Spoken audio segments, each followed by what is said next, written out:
Musotele kanubagaw assalamu alaikum aw bisimila an ka kɛnɛ mandi kan ni o ye Maliba politiko kɛnɛ Maliba politiko kɛnɛ kan politiko bɛ bunakun mun na Mali kɔnɔ min ye aywa mara yɛrɛ bɛ taabolo minnu na Mali bisimila fɔ nin waati ninnu na hakilila minnu bɛ politikimaw la hakilila minnu bɛ jamanadenw na olu de bɛ walawala nin kɛnɛ in kan min ye an ka bi maa welelen o ye Yɛ Samakɛ ale ye min ye bɛrɛbɛrɛlitɔn ni o ye fanga ɲinitɔn ye o ɲɛmaa don ni o ye PACP o ɲɛmaa don aywa Yɛ Samakɛ ani ale bɛna masala bi aywa Mali politiko a bɛ bunakun min kan an ka se ka dɔ faamu o la an bɛ kuma di a yɛrɛ ma a ka foli bila an lajɛbagaw la aywa monsieur le président an ka foli bi y'an ka wele jaabi a diyara n ye an bɛ kuma di ma i ka an lajɛbagaw fo ayiwa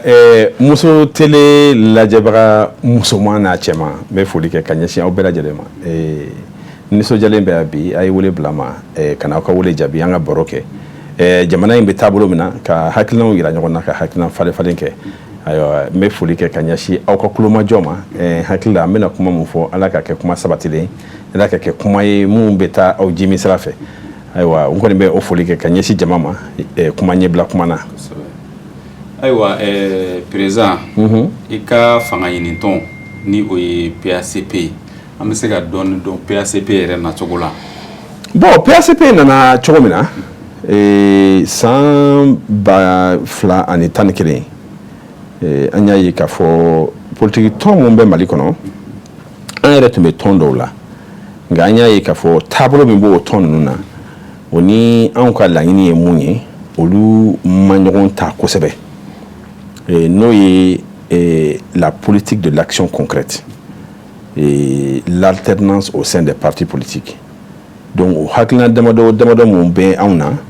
an y'a ye k'a fɔ an bɛ dɛmɛtɔn min kɔnɔ olu tɛ olu la sabati donc an ye a ɲini an mun bɛ nin hakilina ninnu kan an ka fara ɲɔgɔn kan ka fanga ɲini tɔn dilan min cɛsirilen bɛ jamanadenw dɛmɛni na ni waleyaw ye mun tɛ kumamugu dɔrɔn ye kumamugu nafa ka bon kosɛbɛ nka n'i ye baara fara kan a bɛ mɔgɔw wasa o kama an ye tɔn dilan k'a tɔgɔ da ko fasoden ɲumanya o waleyali tɔn an y'an sinsin wale in de kan kɛwale in tɛ an bɛ baara min dama kɛ a kɛwale in bɛ an yɛrɛ fana jogo la ɲɛmɔgɔ ni i kɛwale tɛ adamadenw ni dɔgɔ o tɛ ɲɛmɔgɔ ɲuman ye ɲɛmɔgɔya ye kɛwale ɲuman de ye i yɛrɛ jogo ani i bɛ wale min kɛ ka ɲɛsin i fadugu ma i sigiyɔrɔ ma donc an y'an sinsin o yɔrɔ de kan o de kɛra tɔn ye sigi cogo ni a sigi kan ye 2011 la an ye a papiyew sɔrɔ donc ka ta o la fɔ bi an bɛ baara la Mali kɔnɔ ayiwa président o faamuna an y'a ye k'a fɔ i ko a ka fanga ɲinitɔn a ye sira sɔrɔ a sigira sen kan san 2011 ayiwa san 2013 dun kɛra ayiwa jamanakuntigi sigi kalafili dɔ ye Mali kɔnɔ yan kɛrɛnkɛrɛnnenya la i kun ye cɛbɔ ye o la kosɛbɛ ayiwa k'a daminɛ o san 2013 la kɛrɛnkɛrɛnnenya aw ka taabolo yɛrɛ ni e min kun ye cɛbɔ ye aw ka kumakan dɔ kun ye k'a fɔ k'u ka san 20 baara minnu tɛmɛna ayiwa k'o da maaw ɲɛkɔrɔ ayiwa n'a sɔrɔ o ma kɛ baara ɲuman ye ka se ka o latɛmɛ ni o ye nazarakan na ko tourner la page de 20 ans de mauvaise gouvernance tourner la page de 20 ans de mauvaise éducation tourner la page de 20 ans d'insécurité sabula o y'a sɔrɔ démocratie n'o ye bɛjɛ fanga ye o nana Mali kɔnɔ an tun bɛ se k'a fɔ o tun ye a san 20 jate la ayiwa maaw kun ma koba ye o cogo la ten k'a daminɛ o waati la ka na se sisan ma e kun y'a ye k'a fɔ ko jamana maracogo kun man ɲi ka na se san 2013 ma san 2013 o kɔ dun o kɛra cogo di aw bolo bon a ko kɛra sababa ye n bɛ segin kɔ ka ɲɛfɔ ka fɔ anw ka tɔn sigikun ye mun ye ka fanga ɲini mais an b'a ɲini minɛn jumɛn kɔnɔ o ye wale minɛn ye an ye wale jumɛn kɛ depuis 2013 fɔ yan n'i y'a jateminɛ i b'a ye k'a fɔ parti yiriwara kosɛbɛ wale ta sira fɛ nka i bɛ ka yɔrɔ min fɔ kɛrɛnkɛrɛnnenya la mɔgɔ caman m'a faamu a ka kan ka mɔgɔw bilasira parce que ne ye kalan mun kɛ sanfɛ kalan na a bɛ f'o ma ko politique publique n'o ye yiriwali fɛɛrɛ ne y'o kalanjan kɛ sanfɛ kalan o kama ne ye politique taabolo lajɛ k'a ye k'a fɔ 2013 la candidat fɛn fɛn bɛ yen a fanga tun bɛ nin fanba bolo depuis démocratie daminɛna fɔ 2013 donc fanga b'u bolo fanga b'u mago ɲɛ kuma tɛ ka mɔgɔ wɛrɛ mago ɲɛ u bɛ fanga o t'u bolo tuguni ka wuli k'u bɛ fanga wɛrɛ ɲini o de la anw ko an ka o page tourner an ka yɛlɛma kɔrɔlan na n'o ye ɲɛmɔgɔya ɲuman o yɛlɛma ye n'o ye lakana yɛlɛma ye n'o ye dunkafa yɛlɛma ye n'o ye kalan sabatili yɛlɛma ye n'o ye kɛnɛya yiriwali yɛlɛma ye mais jamanadenw m'a faamu mɔgɔw hakilila tigɛra ka ɲɛsin kɔrɔlen ma parce que a y'a sɔrɔ jamana bɛ dingɛ dɔ kɔnɔ u siranna yɛlɛma ɲɛ yɛlɛma ka gɛlɛn an bɛɛ ko yɛlɛma mais an bɛɛ bɛ siran yɛlɛma ɲɛ i ma jigin mɔgɔ la i tɛ jigin mɔgɔ la o la mɔgɔw y'a ye k'a fɔ kumakan mun b'an da ani wale mun b'anw na mɔgɔw ma limaniya anw ma kosɛbɛ o waati la parce que an tun dɔnnen tɛ an lakodɔnnen tɛ donc mɔgɔ dun bamananw ko mɔgɔ nogo ka ɲi i dɔn misi biɲɛ la donc alhamdulilayi o don ni bi cɛ an fana kɛra dɔn misi dɔ ye donc maliyɛnw bɛ se ka u kalifa an yɛrɛ la nka an ye fanga ɲini an ni mɔgɔ mun tun kɔgɔ dalen bɛ ɲɔgɔn na an y'a ye k'a fɔ anw ka hakililatigɛ la olu tɛ se ka jamana in yɛlɛma cogo si a tɛ komi a man d'u ye a tɛ komi jamana in man d'u ye jamana ka d'u ye mais ko ni wara y'i gɛn i b'i segona boli de kɛ bɛɛ dan ye se n'i ye fɛn ɲini mɔgɔ fɛ a tɛ se mun na i b'a degun k'i yɛrɛ degun donc anw ye doni ta k'a sigi olu kun u tɛ se doni min kɔrɔ an y'u lamaloya k'an yɛrɛ lamaloya an y'an bolokɔni jɔ yɔrɔ min na tile taara bɔ yen k'a fɔ u tɛ se an ye jamana ta k'a kalifa u la an ko mɔgɔw ka jateminɛ dɔ kɛ jɛnatigɛ ko o ko ni anw bɛ an denmuso di cɛ ma an bɛ cɛ buruju gosi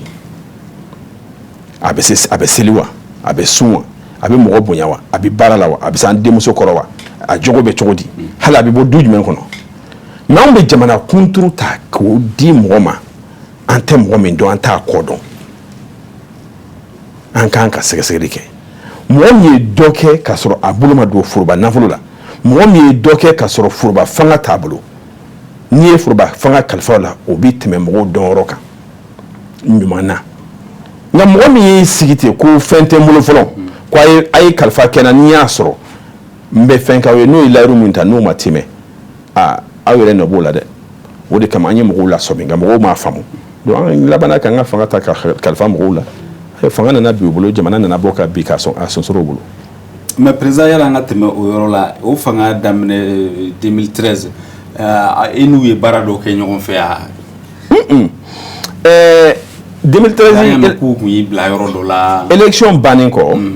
en 2013 deuxième tour la u nana fɔ ko an ka fara dɔw kan yan wali yan fɛ bɛɛ k'i ka ɲana yɔrɔ ta anw ko i dalen bɛ mɔgɔ min na anw ko an dalen t'u fila si la u fila si tɛ se ka jamana jɔ donc an tɛ se k'a ɲini mɔgɔw fɛ k'a fɔ u k'u wasa don kelen na wali k'u wasa don a tɔ kelen dɔ la an ko mɔgɔw ka kala ta n'u ni dungɔ ye donc an parce que anw dalen t'a la fiyewu k'a fɔ ko u bɛ se wa u dɛsɛra fana u kelen tɛ minnu dɛsɛra n'i y'a kalifa olu sena tɔw la minnu bɛ yen n'i y'a d'u ma u bɛ dɛsɛ fana parce que mɔgɔ dan ye se ye donc aw ma ka tɔndenw su ka kɛ maa si kan an y'a f'u ye u k'u kɔlɔsi u fila bɛɛ la parce que u si tɛ se ayiwa aw faamuna président ni a ma ɲɛ ko fanga nana yɛlɛma ayiwa fanga in yɛlɛmani nafa minnu sɔrɔla la ani kɔlɔlɔ minnu bɔra la an bɛ se ka dɔ dɔn o la bon fɔlɔfɔlɔ i ka kuma fɔlɔfɔlɔ la i y'a fɔ yɛrɛ an ye baara kɛ ɲɔgɔn fɛ Ibrahim Boubacar Keita ale ye taara ka kɛ jamana ɲɛmɔgɔ ye o waati la a y'a laɲini k'a fɔ ko an kana ka dɛmɛ don a ma hali y'a sɔrɔ an ko a tɛ se baara la a tɛ se ka jamana in dilan hali n'i y'a sɔrɔ an ko mɔgɔw kana vota ye an t'a ɲini mɔgɔ fɛ ka vota ye o bɛɛ la a ye wele bila ne ma k'a fɔ ko n kana kɛ a ka lasigiden ye jamana kan walasa ka a dɛmɛ jamana in bɛ taa ɲɛ cogo min na seko ni dɔnko min bɛnna ne y'a jira k'a fɔ ni ne wulila Mali kungo la don o don k'an to fɛn o fɛn na hali n'o cas san bɛ ka wele fɛn mun na ye n b'o bila ka taa Mali kunko ɲɛnabɔ sabula anw ye fɛn fɛn ye bi fɛn fɛn bɛ ne bolo se o se bɛ ne ye ne bɛ Ala barikada mais a jujɔn ye Mali de ye a jujɔn ye faso ye n'o ye Welesebugu a jujɔn ye Mali de ye donc an bɛ an yɛrɛ saraka walasa maliden bɛɛ lajɛlen ka hɛrɛ sɔrɔ o de ye ne na sigi Mali kɔnɔ ne ye san 15 kɛ sigila Amérique jamana kan ka muso furu ye ka den sɔrɔ ye ka siso sɔrɔ ye mais ne y'o bɛɛ bila ka segin ka na Mali la n mana n sigi Bamakɔ ne taara n sigi Welesebugu de la n'i y'a lajɛ an ka foroba fanga ɲini fɛn fɛn bɛ yen fo ka taa se jamana ɲɛmɔgɔ ɲini ma a min sigilen bɛ togoda la ni ne tɛ ne t'o dɔn u bɛɛ sɔsɔlen bɛ duguba kɔnɔ yan dɔ fana bɔra yan o fana bɛ togoda la o ye jɔn ye a tɔgɔ bɛ se ka n'i y'o dɔn Bamakɔ yan mais a bɛ kɔnɔna na a bɛ Mali togoda dɔ la a ne t'o tigilamɔgɔ dɔn fɔlɔ ni y'o tigi dɔn n b'o fara hakilina kan donc o kama anw taabolo ni mɔgɔ caman taabolo tɛ kelen donc ne ye dɛmɛ kɛ o ɲɛ cogo la ka ɲɛsin 2013 fanga ma ne nommé 2015 de ka kɛ ambassadeur ye Hindu jamana kan ani san fila sigilen kɔfɛ donc an y'o baara ɲɔgɔnya kɛ wa n y'a kɛ ladiriya kɔnɔ n y'a kɛ tilennenya kɔnɔ wa n y'a kɛ fana lawasa kɔnɔ donc n hakilila tigɛlen b'o fɔ i ka waati de dafara wa ou bien i wulila ka bɔ i ka sɔrɔ bon hakilina fila don dɔw b'a fɔ ko u ye n lawuli ne b'a fɔ ko n y'a laɲini ka wuli donc Ala de bɛ mɔgɔ seere dɔn parce que ko ni kelena yalala ni kalili tɛ ban kalikasiɲɛ tɛ ban donc ne kɔni ye n bɛ min fɔ le 20 septembre 2017 ne wulila ka taa Ibrahim Boubacar Keïta sɛgɛrɛ New York ka kalifala ka fɔ a ye baara min kɛ n ye a ye bonya min dan kan a ye danya min dan kan k'a fɔ o waleya la k'a fɔ n ye a minɛn fa n y'a yirala fana k'a fɔ n b'a fɛ ka segin Mali la ka taa jamana ɲɛmɔgɔ ɲini kɛ wa tɛ komi n b'ale contre la mais hakilina dɔw bɛ n na n b'a fɛ malidenw k'o dɔn jamana in dilanni na o kɛra septembre kalo tile 20 2017 la san 2017 a ko n k'a kɔnɔ n y'a kɔnɔ décembre la n y'a ka ministre mun bɛ yen n'o ɲɛsinnen bɛ Mali ni jamana wɛrɛw ni ɲɔgɔn cɛ ma n y'a kalifa o la k'a fɔ ayiwa jamana ɲɛmɔgɔ kɔni ye bonya da ne kan nka n ye n sara la k'a fɔ n bɛ segin ka taa Mali la bon comme an ma segin tugun ka fɛn fɔ n ɲɛna n b'i ladɔnniya k'a fɔ ne bɛ segin janvier kalo tile 15 ka taa n ka démission di ne y'a kɛ hɔrɔnya la ne y'a kɛ bonya kɔnɔ o commencé kɛra min ye olu jatigɛra k'a fɔ ko ne nana minnu lamaloya wali ne nana bɛna kuma fɔ min t'u sagona kuma ye donc yanni ne ka na u balila ka sɛbɛn dɔ bɔ bɔlɔlɔ kan k'a fɔ ko u ye ne bila ko parce que ne dɛsɛra n ka baara la nkalon n'a mɛnna boli la cogo o cogo tiɲɛ su kelen boli b'a minɛ n'i kɔfilɛ ka ne baarakɛ bolo lajɛ n ye baara min kɛ san 3 kɔnɔ ambassadeur ka dɔgɔ mun y'a ɲɔgɔn kɛ san 5 kɔnɔ ne ma san 2 sɔrɔ fiyewu kalo 15 kɔnɔ ne ye Indiens ka deuxième personnalité la plus grande démocratie du monde n'o ye un vice-président ne y'a ta tɛgɛma ka na n'a ye Mali kɔnɔ ça c'est une performance diplomatique n'i ye ne ka walekɛtaw lajɛ ka ambassadeur mais kuma hakilina kɛnɛ bɛ i b'o faamu Mali kɔnɔ ye ambassadeur jumɛn wulitɔ kɛra o ɲɔgɔnna mankan ye mɔgɔ bɛ mɔgɔ wele na n dɛmɛ ka tila ka o lamaloya diɲɛ bɛɛ ɲɛna wa donc u y'o baara min kɛ ne ko mɔgɔw ko n ka kuma journaliste ye n wele ko n ka kuma ne ko non a ma se kuma la o Ala ye min dɔn o ye wasa kɛ n'i kumana ka sɔrɔ i kumadenw ma se i bɛ kumalankolon fɔ n ko ko u dusuma nɔ n ko Ala tɛ ji to nɔnɔ na ayiwa an bɛ yɔrɔ jumɛn na bi ils se sont acharnés contre moi bi olu yɛrɛ bɛ yɔrɔ jumɛn o kɔfɛ e fana ye position dɔ ta ka s'u ma ou bien i tora non ne nana jamana ɲɛmɔgɔ ɲini de la san 2018 ne nana ka na proposition kɛ maliyɛnw ye ka plan dɔ yir'u la mun bɛ an lakana mun bɛ dun ka fa sabati parce que ne ka taabolo ye min ye n'i y'a jateminɛ candidat fɛn fɛn tun bɛ yen 2018 la ne tɛ candidat dɔn a la mun ye fɛn kɛ jamana in kɔnɔ yan ka tɛmɛ ne ka kɛlen kan ka sɔrɔ a bolo ma don jamana nafolo la ka sɔrɔ jamana nafolo t'a bolo a fɔlɔmata ye mun ye ne denmisɛnnin mɔgɔ 50 n ye bourse d'u ma ka t'u don université baw la Amérique ka denmisɛnnin mɔgɔ 20 ta ka bourse d'u ma ka t'u don lycée la a lycée musaka ye $35,000 san o san u kelen o kelen bɛ san 3 kɛ denmisɛnnin mɔgɔ 20 donna o da fɛ ka tila ka tracteur 5 di dugu 5 ma Mali kɔnɔ walasa ka dun ka fa kɛlɛ sabati ka tila ka kalanso 40 kɔ jɔ Mali kɔnɔ dɛmɛtɔn damadɔ sababu la n ka dɛmɛtɔn laban min filɛ ka kalanso 10 ni hakɛ jɔ o kɔnɔ ka bila Mali kɔnɔ ka di dugu ma o tɛmɛnen kɔ yanni o ka kɛ n tun bɛ américain dɔgɔtɔrɔw ta san o san yanni lakanabaliya ka diɲɛsɛn jamana kɔnɔ n bɛna n'u ye u bɛ mɔgɔw furakɛ mɔgɔw bɛ bɔ faaba kɔnɔ yan Bamakɔ ka t'u furakɛ Welesebugu la donc anw ye baara kologɛlɛn mun kɛ an bɛ taa dugumɔgɔw kɛrɛfɛ k'u ka gɛlɛyaw sɛgɛsɛgɛ an seko ye dɛmɛ mun ye an bɛ an ka carnet d'adresse sɛgɛsɛgɛ mɔgɔ mun bɛ se k'an dɛmɛ walasa ka nin gɛlɛya ninnu ta ka bɔ an ka jamanadenw kan anw ka baara taabolo ye ani parti si taabolo tɛ kelen o la a kɛra jiko ye o fɛn ninnu caman nana aw ka fanfɛla est ce que i miirila Mali fan wɛrɛw la kosɛbɛ hali dɔgɔfuna tɛmɛnen an bɔra mɔrɔ n'o ye Kayi mara la an taara an ye kilasi 3 jɔ yen ani direction ani ɲɛgɛn ani karamɔgɔ Siso an b'o o kan k'o jɔ n'i taara Kajolo mara la an ye kalanso 7 jɔ Kajolo mara la n'i ye Lofinɛ ta n'i ye Katɛlɛ ta n'i ye Zegun ta n'i ye Tuban ta n'i ye Karagwan ka taa se fɔ Siɛmɛ an ye école jɔ nin bɛɛ lajɛlen na donc Welesebugu dɔrɔn tɛ écoleden minnu n'an y'u bila ka taa u bɛɛ bɔ Mali fan bɛɛ fɛ an bɛ tracteur mun di an ye tracteur dɔ di Buguni ka tracteur dɔ di Zegwa ka tracteur dɔ di San ka tracteur dɔ di Welesebugu la donc tracteur ninnu an ka baara tɛ Mali fan kelen mɔgɔw hakili la ko Welesebugu dɔrɔn don tiɲɛ don mɔgɔ ti den dɔn k'a ko dɔ i yɛrɛ la nka Welesebugu la an ye baaraba mun kɛ an ye baaraba kɛ Mali fan caman fɛ wa an bɛ continuer la k'o de fana kɛ parce que o ye anw taabolo ye. ayiwa o faamuna président an nana ye k'a fɔ yɛlɛma donna fanga la ayiwa walasa jamanadenw ka se ka ɲɔgɔn faamu a yɛrɛ la k'a fɔ minnu ye yɛlɛma don fanga la ko olu tɛna baara kɛ n'u yɛrɛ ka hakilila ye o y'a yira k'a fɔ olu bɛna jamanaden bɛɛ wele n'o ye concertation nationale min kɛra ayiwa septembre kalo tɛmɛnen tile 10, 11 ani 12 ayiwa walasa ka se ka bɔ ni gafe dɔ ye fɔ ma ko charte aw ka ayiwa fanga ɲinitɔnw welela kɛnɛ in kan wa n'a sɔrɔ aw welela aw hakilila kɛra jumɛn de ye ka ɲɛsin ayiwa gafe bɔlen ma. bon n tɛ se k'a fɔ k'an welela mais ne taara n y'o de fɔ jamana kungo la ni dɔnna ka se hakɛ dɔ la ko hakilinaw b'i la ka se jamana marali hakɛw ma hakilinaw ma ni nin ɲɔgɔnna koba bɛ kɛ i bɛ taa i bɛ hakilinaw yira i bɛ mɔgɔw bilasira n'i ta ye ko mɔgɔ kelen hakili kelen mɔgɔ 2 hakili 2 donc ne sera a kɛnɛ kan an ye hakilinaw yira a baara taabolo ma ɲɛ ne tile kelen d'a ma se ka o sigi o fɔli la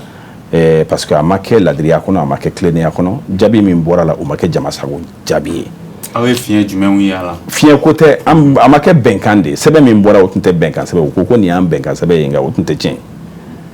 Sɔrɔsiw ye u sagona sɛbɛn de bɔ k'a fɔ ko nin ye jama bɛnkan sɛbɛn ye a fɔlɔmata ye mun ye an tun ma bɛn a kan fiyewu k'a fɔ ko sɔrɔsi bɛ se ka kɛ transition ɲɛmɔgɔ ye an tun y'a ɲini u fɛ fana mɔgɔ mun kɛra sababu ye ka jamana ɲɛmɔgɔ la bi ko sɔrɔsiw ka baara kɛla baara dafaya kɔnɔ o temps ma kɛ k'a fɔ ko olu de kelen bɛ se ka wuli ka jamana ɲɛmɔgɔ la bi mais sɛbɛn min bɔra nin si ma y'a kɔnɔ donc ani hakilina caman wɛrɛw donc u taara u yɛrɛ sagona sɛbɛn de kɛ n'an dun y'a fɔ n'a pour que an ka réussir nin transition kɔnɔ anw jigiba de tun bɛ transition in kan walasa a kana kɛ yɛlɛma sababu a ka kɛ yɛlɛma sababu ye a ka kɛ sababu ye jamana in ka senkura ta senkura min bɛna kɛ ka lakana sabati ka kɛnɛya yiriwa ka kalanko ji di jamana in kɔnɔ anw ka laɲini y'o ye anw tun y'o jigiya ta ka da transition kan mais foyi tɛ ɲuman tɛ jɔ nkalon kɔnɔ i tɛ se ka jamana jɔ nkalon kan i tɛ se ka jamana jɔ jamanadenw nɛgɛli kan f'aw ka tiɲɛ fɔ ɲɔgɔn ɲɛna f'aw ka baara kɛ tilennenya kɔnɔ ɲɛmɔgɔ o ɲɛmɔgɔ n bɛ nin yɔrɔnin kalifa i la n bɛ nin fɔ yɔrɔ o yɔrɔ nin taara ala bɛ fɛn 3 de kalifa an na o fɛn 3 la a fɔlɔ ye mun ye o ye dɔnni ye ala ko a bɛ dɔnni d'an ma an k'an yɛrɛ dilan n'a ye an k'an yɛrɛ lakana n'a ye an k'an yɛrɛ lakɛnɛya n'a ye an k'an yɛrɛ sutura n'a ye o dɔnni n'a y'i diya i b'a don i yɛrɛbakun na i t'a don mɔgɔ wɛrɛ la mais ni ala ye barika don i ka dɔnni na a b'i mago ɲɛ ka mɔgɔ wɛrɛ mago ɲɛ a filanan ye fɛn mun ye o ye sɔrɔ ye sɔrɔ ni dɔnni n'i y'a don i yɛrɛ la haramu tɛ donc ni ala ye barika don o la o b'i mago ɲɛ ka mɔgɔ wɛrɛ mago ɲɛ fo k'i ka jamana mago ɲɛ a sabanan ye fɛn mun ye o ye fanga ye fanga ma dabɔ yɛrɛ dilan kama fiyewu o ye haramu ye fanga ma n'i ye fanga ta k'a kɛ k'i yɛrɛ balo k'i yɛrɛ kɛnɛya k'i yɛrɛ don soba kɔnɔ ka don mobiliba kɔnɔ fanga ka bon o ma ala ma sɔn o ma fiyewu n'i y'o kɛ ala b'i ka fanga barika ban pewu an y'o ye ka tɛmɛ wa hali bi mɔgɔ mun n'i y'a fɔ k'i bɛ fanga kɛ o cogo la ala b'a barika ban ye pewu a tɛ mɔgɔ ɲɛ tun a tɛ mɔgɔ wɛrɛ mɔgɔ ɲɛ donc o cadre kɔnɔ anw ka ladilikan ye mun ye sɔrɔsi mun bɛ yen bi u ka fanga in ta k'a kɛ jama labɛn fanga ye u kana fanga ka bon nkalon ma n'i ye fanga fara fanga kan gɛlɛya b'o kɔnɔ sɔrɔsi ma dabɔ sɔrɔsiya ma dabɔ jamana mara kama parce que jamana ye fanga dɔ de ta. N'i ka kuma latigɛ a fɔli min kɛra ko kɛrɛnkɛrɛnnenya camancɛ fanga ye la ɲɛmɔgɔ min b'an kunna e bolo sɔrɔsi don wa ou bien sɔrɔsi tɛ. Sabula kuma cayara yɔrɔ la yanni boloŋɛnden ka sin mɔgɔ la ko ayiwa ɲɛma a bɛ se ka kɛ sɔrɔsi don a bɛ se ka kɛ sɔrɔsi tɛ transition ɲɛma n'o ye camancɛ fanga ye a kuma kɔni cayara n b'a dɔn peut-être que a bɛ se ka kɛ politiki mɔgɔ yɛrɛ dɔw hakili tun b'a la olu ka kɛ transition ye ɲɛma ye n t'a dɔn n'a kun dir'e ma e tun b'a fɛ yan. Kosɛbɛ kɛ n'a tun dira ne ma n tun b'a minɛ ka jamana in yɛlɛma n'a ye n tun b'a minɛ kalo 18 kɔnɔ c'est à dire que bɛɛ dan ye bɛɛ dan ye ni ni fanga jamana in marali bi si a hakilina bɛ na a ambition bɛ na n y'a ɲɛɲini ka baara kɛ o sira kan k'an sigi n'a ye k'a fɔ ni jamana in ala y'a di yan don min na n bɛna nin kɛ o fɛɛrɛ bɛ ne kɔnɔ bon n'i ye sigilen b'o kan ne tun sigilen t'a kan k'a bɛ di yan dɛ mais n'a dira n ma n bɛ latigɛ min k'a kɔnɔ maliyɛnw b'a fɔ k'a fɔ tiɲɛ na anw tun hakili la ko Kagame de ka fisa ni diɲɛ mɔgɔ bɛɛ ye wali Mandela an fana tun bɛ an yɛrɛ ka Kagame sɔrɔ yan donc nka comme a bɛ olu bolo ne ka laɲini ye mun ye n t'u lagosi mais n b'a ɲini ala fɛ ala k'u sɔn hakili min bɛ jamana in yiriwali jamana in ka ɲɛtaga o fɛɛrɛ jigin kɔnɔ walasa jamanaden bɛɛ an tɛ se ka jamana in jɔ ka dɔw bɔ a la an tɛ se ka jamana jɔ jamanaden dɔw kɛrɛfɛ. mais peut-être que est-ce que a tɛ olu hakili la k'a fɔ camancɛ fanga in an ka wagati dɔ di politiki mɔgɔw ma u ka t'u labɛn an k'olu sen bɔ nin na fɔlɔ est-ce que o hakilila de t'u la wa. parce que an y'a ye gouvernement min sigira politiki mɔgɔw jɔyɔrɔ dɔgɔyara la dɔɔni. kosɛbɛ u jɔyɔrɔ dɔgɔyara kosɛbɛ. donc aw bolo mun de nana n'o hakili ye. o hakilina mun filɛ o ye ko musanin ta ye koma ye ni koma bɔra ko musanin k'i dogo o kɔmatigiya ma bɔ dɛ i ye n ka bamanankan faamu k'a fɔ k'i bɛ jamana yiriwali fɛɛrɛ tigɛ k'a sɔrɔ politiki fɛɛrɛ tigɛ tɔnw t'a la yali o dabɔra ɲali kama wa n'o tiɲɛn'i bolo o tɛ bala mɔgɔ la n'o ɲɛna de o bɛ se ka bali la réforme mun kan ka kɛ ni politiki mɔgɔw da t'a la yala a bɛ ɲɛ wa ni politiki mɔgɔw bolo t'a la a bɛ ɲɛ wa donc n'i ko ko an ka u bɔ a la i b'i sigi n'a ye kɛ parce que a bɛ tiɲɛ i bolo siga si t'a la an sago tɛ Mali ka segin kɔ ye n'a ma ɲɛ transition in ma ɲɛ a bɛ tiɲɛ an bɛɛ de donc an sago t'o ye fiyewu an seko ye fɛn o fɛn hali bi ne y'o de fɔ ni welela Mali fɛn o fɛn kunna jɔyɔrɔ ɲinitɔ ne bɛ n ci la kaban n bɛ kalanso jɔ la n bɛ fɛn bɛɛ la ne bɔra n ka togoda de la ka s'i ma yan bi ni n tilala nin na fana n bɛ segin ka taa n ka togoda la mɔgɔ bɛ se ka faso dɛmɛ k'a sɔrɔ i tɛ ministre ye i tɛ gouvernement kɔnɔ i tɛ ambassadeur ye i tɛ a tɔgɔ u ka fɛn tɔgɔ i tɛ député ye seko dɔ bɛ ne na bon ne tɛ se k'an sigi k'a fɔ ko n b'u makɔnɔ ko walasa n ka nommé dɛ ne bɛ wuli k'an cɛsiri malidenw ye sabula faso kanu kɔrɔ de y'o ye i ye mun kɛ i faso ye ne ka baara ɲɛsinnen bɛ o de ma ne sigilen tɛ ka mɔgɔ si kɔnɔ wa ne sigilen tɛ mɔgɔ si ka fanga di yan n b'a ɲini seko bɛɛ la ka yira maliyɛnw na ni ye fanga sɔrɔ n bɛ se ka min kɛ Mali kɔnɔ n b'o ɲɛfɔ maliyɛnw ye mais k'a fɔ ko ne sigilen bɛ ko dɔ bɛna fanga nanama ta ka di na fanga tɛ sɔrɔla o cogo la fiyewu donc mais n bɛ ladilikan mun fɔ sɔrɔsiw ka a jateminɛ k'a fɔ n'an bɛɛ jɛna an bɛ se an seyɔrɔ la joona mais n'an y'a ɲini ka dɔw dɛn kɛrɛfɛ gɛlɛya bɛ don a la mɔgɔ kelen si tɛ se mais jama bɛ jɛ ka tugu ɲɛmɔgɔ kɔni daluya ɲɔgɔn ye ladiriya tilennenya kɛ jama ye hali cɛbalenkuntigi anw ka togodaw la bɛɛ tɛ kɛ cɛbalenkuntigi ye bɛɛ tɛ kɛ muso ɲɛmɔgɔ ye bɛɛ tɛ kɛ dutigi ye ɲɛmɔgɔya gundo dɔ de b'a la ɲɛmɔgɔya sigikan dɔ de b'a la n'an ye ɲɛmɔgɔya ta ka di bɛɛ lajɛlen ma an bɛ sigi yɔrɔ min na an b'o kɛnɛ de kan nin jamana bɛ dafiri n'an ye ala k'an kisi o ma donc an seko ye fɛn o fɛn anw tɛ jamana in to lanɔgɔ bolo abada o kama ka sɔrɔ n ma don gouvernement na ka sɔrɔ n tɛ député ye ka sɔrɔ n tɛ président ye n seko ye kalanso jɔ min ye n b'o kɛ n seko ye ka château jɔ ka di dugu ma ka fourage k'a la ka d'u ma n seko ye n b'o kɛ n seko ye ka denmisɛnninw ka bourse d'u ma u ka taa Inde ka bourse d'u ma u ka taa Amérique jamana kan n b'o kɛ n seko ye ka kɛnɛya sabati jamana in kɔnɔ n b'o kɛ n tɛ mɔgɔ si ma kɔnɔ o la ni jamanadenw y'a dɔn ye don min na i ni bonya min ka kan u b'o o kalifa i la diɲɛ ye kalifa de fanga min filɛ kalifa de don donc aw k'a minɛ ka ɲɛ ne kɔni bɛ min fɔ ladilikan ka s'u ma o y'o de ye charte in kɔfɛ ale fana ni feuille route in kow man jan ɲɔgɔn na sabula dɔ de ye dɔ bange ni u kan ka baara yɛrɛ kɛ cogoya mun na olu kan ka baara minnu kɛ fo ka taa se fanga u ka wagati seli ma yɛrɛ la k'a fɔ kalo 18 de b'u bolo ayiwa an dun ye kalo 2 sɔrɔ a la ka ban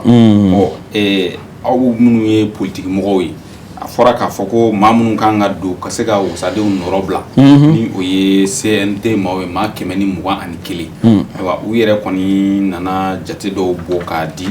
k'a fɔ ko ayiwa jɛkulu minnu kan k'u ka mɔgɔ hakɛw di ayiwa aw y'aw yɛrɛ ye o ko kɔnɔ cogo jumɛn aw ye mun faamu o jate la ani aw yɛrɛ bolo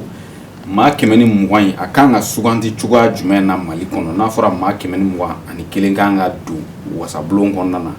sabula CNT mina kɛ ka wasadenw do nɔrɔ bila ayiwa maa 120 kan ka tɔmɔ cogo di ayiwa sɔrɔsiw y'u ta tɔmɔni cogo fɔ a la u y'u a kɛ u sago ye yɛrɛsagokɛ ne y'a fɔ u y'a bɔ don min na ne y'a sɛbɛn bɔlɔlɔ kan ko yɛrɛsagokɛ dabɔra tugun yɛrɛsagokɛ de y'olu se fanga la o fanga min kɔngɔnaw ɲɛ u y'a kɛ yɛrɛsagokɛ ye o labana yɔrɔ min na an y'o ye n'olu fana nana sigi o la k'a fɔ k'u b'u yɛrɛsago kɛ k'u ni jamanadenw tɛ sigi ka kuma k'u bɛ ɲɛgu politique mɔgɔw la ayiwa u y'a k'u sago ye a bɛ ɲɛ wa a b'an nafa wa a bɛ n'an wasa wa an tɛna sigi k'o lajɛ wa ne kɔni y'a ye k'a fɔ a bɛ cogo min na tant que a bɛ taa nin bolo kan tant que siga bɛ yen k'a fɔ k'u b'a fɛ ka sɔrɔsi de sigi a ɲɛmɔgɔya la ne ko ne tɛ sigi sɔrɔsi fanga kɔnɔ n tɛ don gouvernement min ɲɛmɔgɔ ye sɔrɔsi ye n tɛ don assemblée kɔnɔ min ɲɛmɔgɔ ye sɔrɔsi ye parce que sɔrɔsiya ma dabɔ o kama o tɛ sɔrɔsiya vocation ye fanga dɔ bɛ sɔrɔsiw la kaban teri min b'u kana o ye fanga de ye ka fanga fara fanga kan ni m'i kɔlɔsi a bɛ tiɲɛ wala a bɛ tiɲɛni kɛ donc ne bɛ siran o yɔrɔ ɲɛ démocratie a ma dabɔ nin kama nin fanga furancɛ fanga in a tun kan ka kɛ fɔ ka bɛn fanga ye a tun kan ka kɛ ɲɔgɔn kumaɲɔgɔnya fanga ye a tun kan ka kɛ ɲɔgɔn hakili ɲini fanga ye a tun kan ka kɛ ɲɔgɔn bolo di ɲɔgɔn ma fanga ye walasa an bɛɛ lajɛlen ka jɛ ka Mali sankɔrɔta nka n'i ko dɔw bolo nɔgɔlen don k'olu man k'u bolo don a la ayiwa a baara taabolo gɛlɛya bɛ don a la tiɲɛ don bɛɛ tɛ se ka bila a ɲɛkun na nka bɛɛ fana tɛ se ka bila kɛrɛfɛ dɛ donc ne kɔni bɛ o de kalifa i la ka ɲɛsin u ka CNT ko min bɛ sen na a bɛ hakilina min b'a la ni sɔrɔsi cɛ 22 b'a kɔnɔ anw fɛ yan diɲɛ lamini sɔrɔsiw bɛ anw fɛ yan ko ka anw ka yɛrɛma hɔrɔnya ko ka anw ka danbe lakana ni anw ka sɔrɔsiw taara kɛlɛ kɛ politique bulon nɔfɛ o bɛ anw lamaloya u sigiyɔrɔ tɛ bulon kɔnɔna ye fiyewu u ka limaniya u ka faso in kanu an ka faso bɔ bolo la u ka wuli u ka sigikafɔ kɛ ni hakilina de ka ɲininkali k'a kɔnɔ ne ɲɔgɔnna caman bɛ o hakilina ɲininkali k'a kɔnɔ mais caman kelen bɛ k'i da de nata ma a nata tɛ ne na fiyewu nata min bɛ ne na o ye faso in ka taa ɲɛ nata ye nata min bɛ ne na o ye faso in dilan ni nata ye n tɛ mɔgɔ contre la ne somɔgɔw ye sɔrɔsi ye ne badema kɔrɔkɛ sara fini kɔnɔ donc mɔgɔ tɛ se ka bila sɔrɔsiw la sɔrɔsiw ka di ne ye je soutiens l'armée dans les casernes je soutiens l'armée dans sa vocation républicaine mais je ne soutiens pas l'armée dans le parlement comme au CNT je ne soutiens pas l'armée à la tête de la République. ɔ a yirala k'a fɔ u y'a ye k'a fɔ ni ayiwa fanga ɲini tɔnw tɛ ka ɲɔgɔn faamu k'u ye ayiwa ɲɔgɔn ye dɔ kɛ alamisa tɛmɛnen o ko la aw ye cikan sɔrɔ wa. ne taara ka taa kɛnɛ kan ka tila ka bɔ ka sɔrɔ a ma daminɛ ayi ne ma sigi o ne y'a ɲɛ ye cogo min na ne taara don ka bɔ ka taa so ne taara kɛnɛ kan ne ye a ɲɛ ye cogo min na ne seginna ka don ka mobili kɔnɔ ka taa n ka buguda la parce que ko o ko n'a ti kɛ sababa ye n'i bɛ se k'i yɛrɛ matanga i yɛrɛ matanga kumalankolon fɔ man di ne sigilankolon man di ne ne y'a ye k'a fɔ a tɛna kɛ ɲɔgɔn hakilila bonya kɔnɔ ne ko nin tɛ ne sigiyɔrɔ ye ne wulila ne taara so min bɔra a kɔnɔ n y'o fana mɛn k'a fɔ u b'a fɛ ka politiki mɔgɔw den kɛrɛfɛ fɔlɔ kumajuguba de b'u da ye kojuguba de don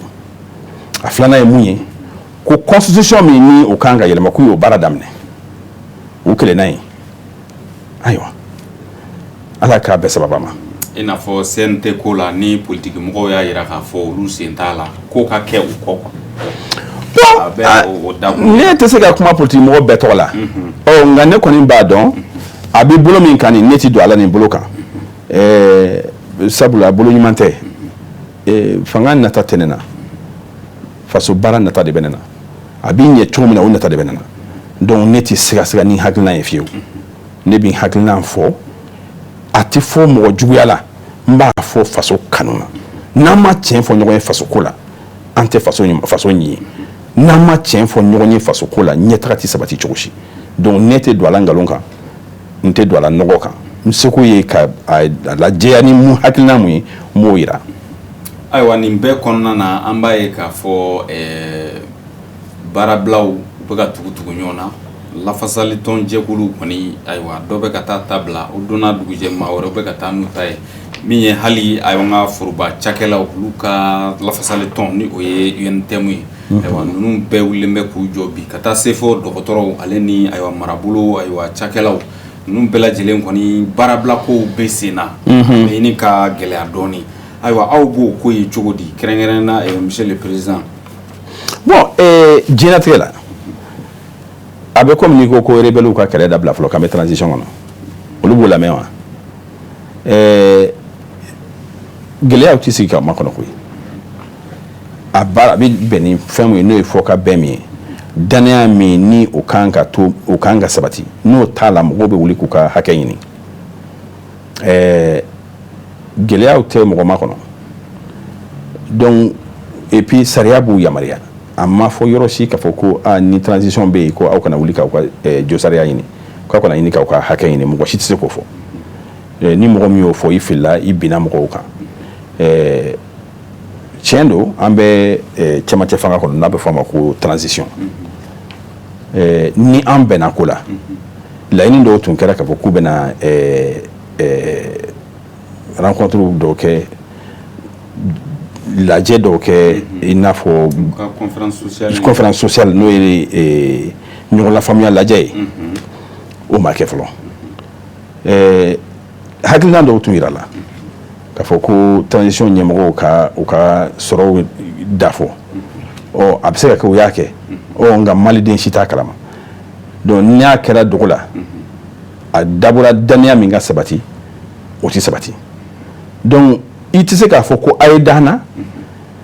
k'a sɔrɔ e bolo dogolen bɛ gileki jukɔrɔ fɛn min b'o la mɔgɔ t'o dɔn dɛ donc danaya tɛ sɔrɔ da la a bɛ sɔrɔ wale de la o la anw ko faso de ɲumanya a waleyali tɔn PACP Parti pour l'action civique et patriotique anw ka hakilinaw ye nin de ye ka ɲɛsin faso taabolo jamana yɛrɛ taabolo ma an bɛ kuma k'an hakilila tigɛ pewu sabula an tɛ mɔgɔ wɛrɛ faso kɔnɔ an b'an yɛrɛ faso de kɔnɔ mali bɛ jɔ anw ye mali bɛ bin anw ye donc ala k'an kisi mali binni ma donc an seko ye fɛn o fɛn an b'o kɛ walasa jamana in ka se ka basigi walasa jamana in ka se ka yiriwa donc an b'o baara de la k'a sɔrɔ hali an bolo ma don foroba fanga la an tɛ sɛgɛn o la fiyewu mais ni hakilila ɲini fana nana an b'an hakilinaw di a faamunaw a minɛnaw an kɔni hakilina ye nin de ye mɔgɔ si tɛ siga anw ma ko i bɛ taa sɔrɔ hakilina ye wali hakilina tɛ nin parce que an b'a fɔ piya o faamuna Mali kɔnɔ bi an ka lakanako ale ni kalanko min ka gɛlɛn min ye bi a gɛlɛyalen don min bɛ mɔgɔw kɔnɔ gan ka tɛmɛ min kan bi a gɛlɛyalen don kalan a juru cannen don min ye lakana fana ye ale fana gɛlɛyalen don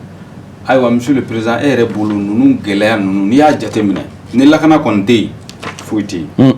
ni kalan fana tɛ yen ayiwa don dɔ jamana tɛ yen dɛ tiɲɛ don ayiwa e bolo hakilila jumɛnw kan ka ta walasa ka nin bana gɛlɛnba fila furakɛ bɔrɛ de o n'i ye ne ka taabolo jateminɛ kalanko ye ne yɛrɛ ka kundonniba de ye jamana in kɔnɔ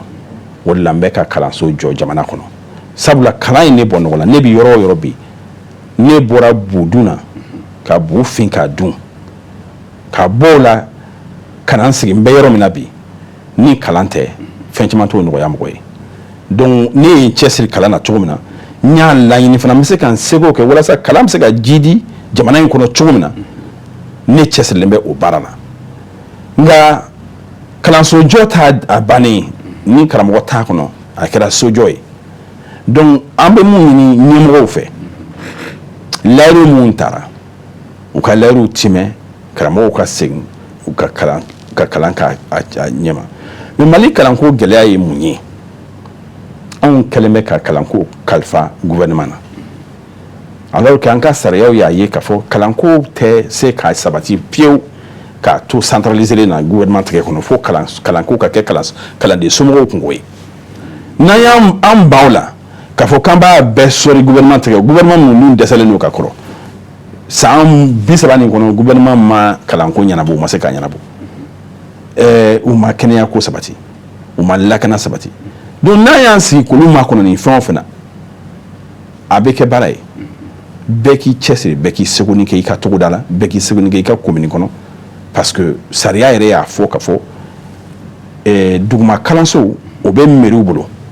cɛmancɛ kalanso o bɛ cercle bolo sanfɛ kalanso o bɛ région bolo mais halisa an bɛɛ sɔgɔlen bɛ gouvernement central la u dun dɛsɛlen don an tɛ k'a laɲini ka kalanko kɛ an yɛrɛ kungo ye jamanadenw bɛ se k'i sɔgɔ a ma cogo min na an bɛ se ka an cɛsiri i n'a fɔ anw cɛsirilen bɛ cogo min na kalanso jɔ fɛ i n'a fɔ an bɛna an cɛsiri don nataw la hali karamɔgɔw ka lafiyamali ka dɔ fara u kan an bɛn'o baaraw bɛɛ kɛ jamana in kɔnɔ ka gafe di kalandenw ma ka karamɔgɔ sisow jɔ ka mɛtiri ka kalanso fana jɔ an b'o de la tile fila in na anw cɛsirilen bɛ kalanko taabolo la ni maliden bɛɛ ye dɔɔnin kɛ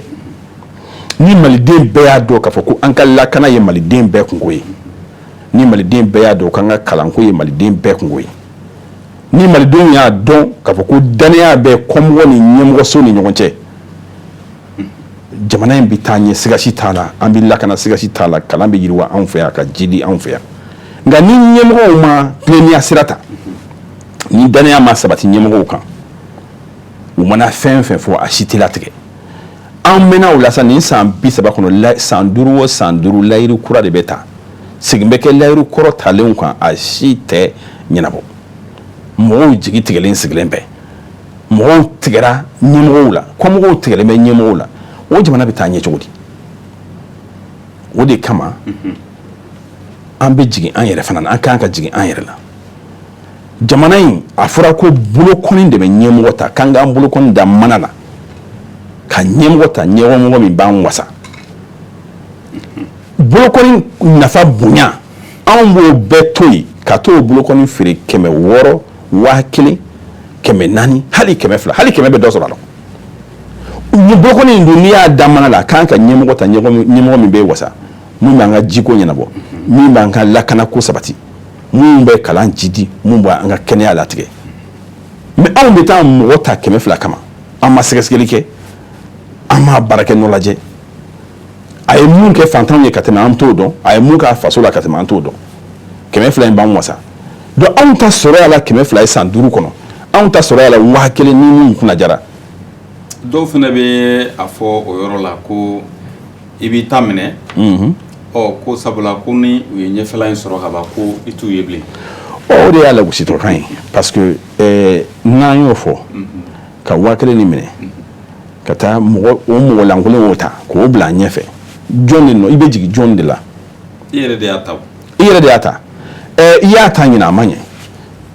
o mɔgɔ lankolon kelen wulila ka na ni 500 e y'o minɛ k'o ta tugun ka san 5 wɛrɛ d'o ma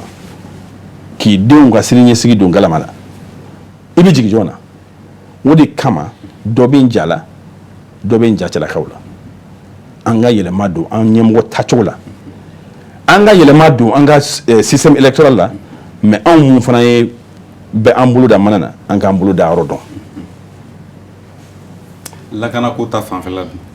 wa lakana ta fanfɛla o de a si tɛ taa danaya in kɔ anw ka sɔrɔ de bɛ ta ka don sɔrɔsicɛw ka minɛnw na anw ka l'impôt de bɛ ta ka sɔrɔsicɛw ka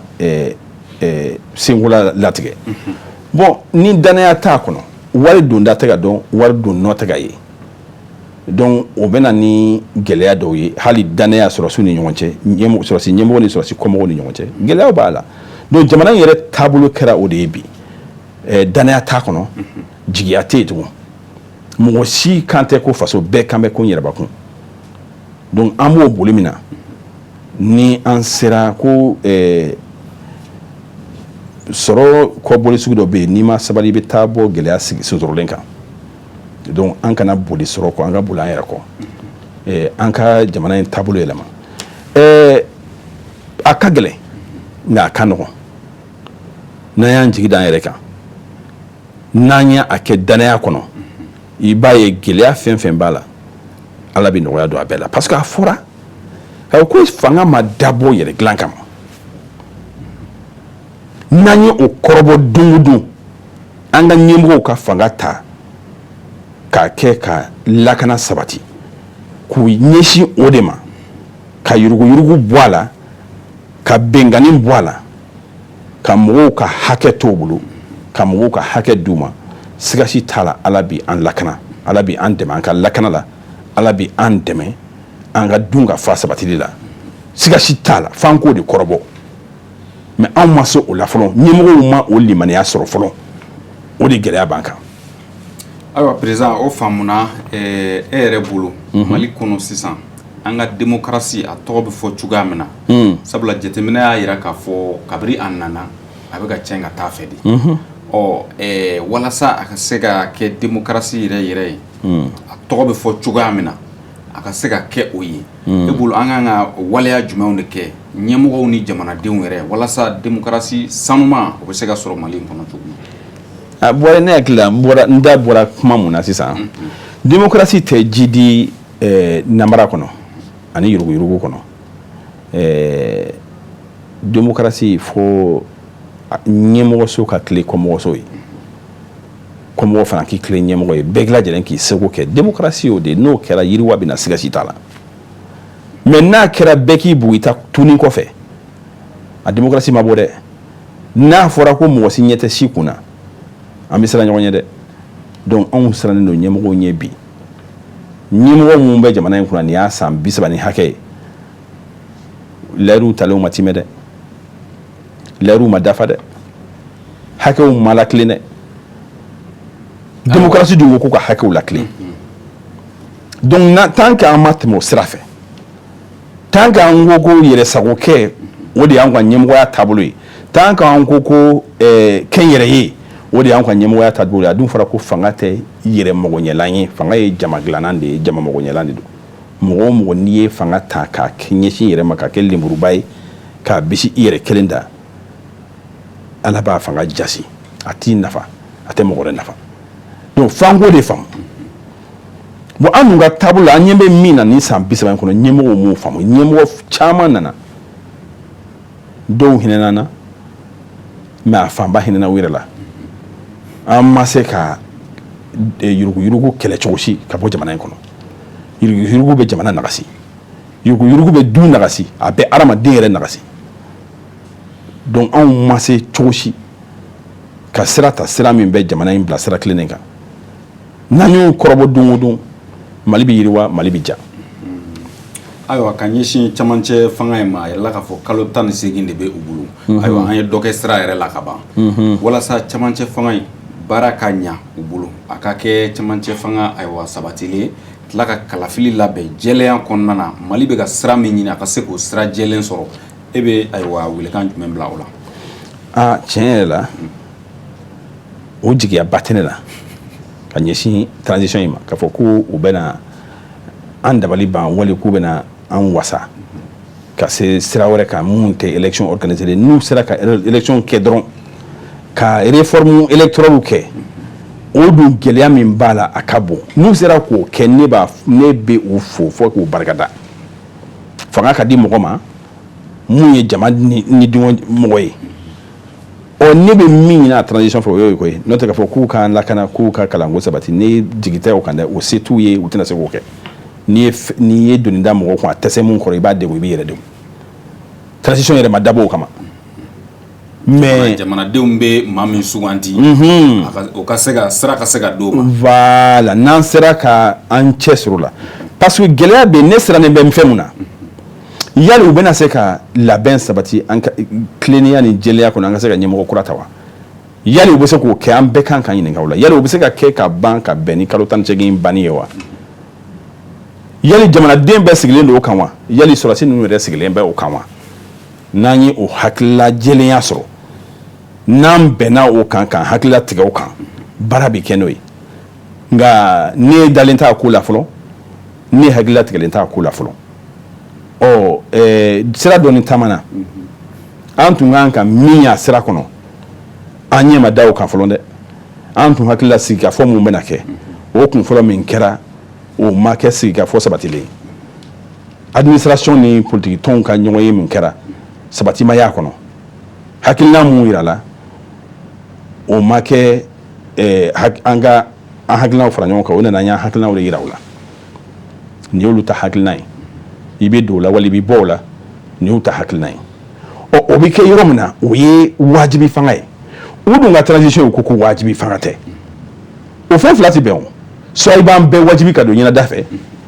n'i sera o la wali i n'an bɛɛ bɛ jɛ k'a dilan ɲɔgɔn fɛ o de ka nɔgɔ an bɛɛ ma donc ne fɛ u bɛ ka sira min ta o de ka gɛlɛn sira nɔgɔma ye min ye an bɛɛ ka jɛ ka kuma ɲɔgɔn fɛ an ka baara kɛ ɲɔgɔn fɛ a ka kɛ an bɛɛ kundoni ye o de ka fisa a ka kɛ u kundoni ye ayiwa o faamuna monsieur le président waati tɛnkura i bɛ foli lase tɔndenw ma ani an lajɛbagaw ayiwa n bɛ foli kɛrɛnkɛrɛnnen kɛ ka ɲɛsin maliden bɛɛ lajɛlen ma nimisi wasa min bɛ ne na bi o ye anw bɛ cɛsiri min na mɔgɔw bɛ k'a dɔn an ye maliyɛnw bɛ ka ɲɛbɔ cikɛla fɛ parce que n'i ye cikɛbali minɛ cikɛla minɛ cogo la ci kɛ kun tɛ o tɛ dusu don cikɛla kɔnɔ donc f'an ka mɔgɔw bɔ ɲɔgɔn na karisa ma gwannen don o fo cogo ni karisa salalen don olu fo cogo kana kɛ kelen olu sɔn cogo kana kɛ kelen olu bonya cogo kana kɛ kelen donc o de la anw kɛlen bɛ k'an cɛsiri sabula an dalen b'a la an bɛ ka min ye tile fila in na bonya ni karama ani danaya min bɛ ka anw sɛgɛrɛ ka bɔ togodaw la ka bɔ cercle kɔnɔ ka bɔ région kɔnɔ ka na ne hakilila anw bɛ an sinsin o kan kosɛbɛ o de nafa ka bon ka tɛmɛ k'i nɔrɔ cɛmancɛ fanga in a kan n bɛ foli lase bɛɛ lajɛlen ma ala ka jamana in jidi ala ka jamana in jidi ala ka Mali yiriwa ala ka Mali lakana ala ka Mali sabati ala ka hakili ɲuman di an ka ɲɛmɔgɔw ma ayiwa o faamuna nin bɛ dan sigi an ka bi sigi la ni o ye Maliba politiko kɛnɛ Maliba politiko kɛnɛ kan bi an ka maa wele o kun ye Yɛ Samake ale ka dɔn k'a fɔ fanga ɲinitɔn PACP o ɲɛmaa don ayiwa nin waati in na an b'a fɔ k'a waleɲuman dɔn aw yɛrɛ minnu ye aw sigi k'an lajɛ an b'a fɔ k'a waleɲuman dɔn an b'a fɔ aw ye a k'an bɛn sigi wɛrɛ la inshallah muso tele sanfɛ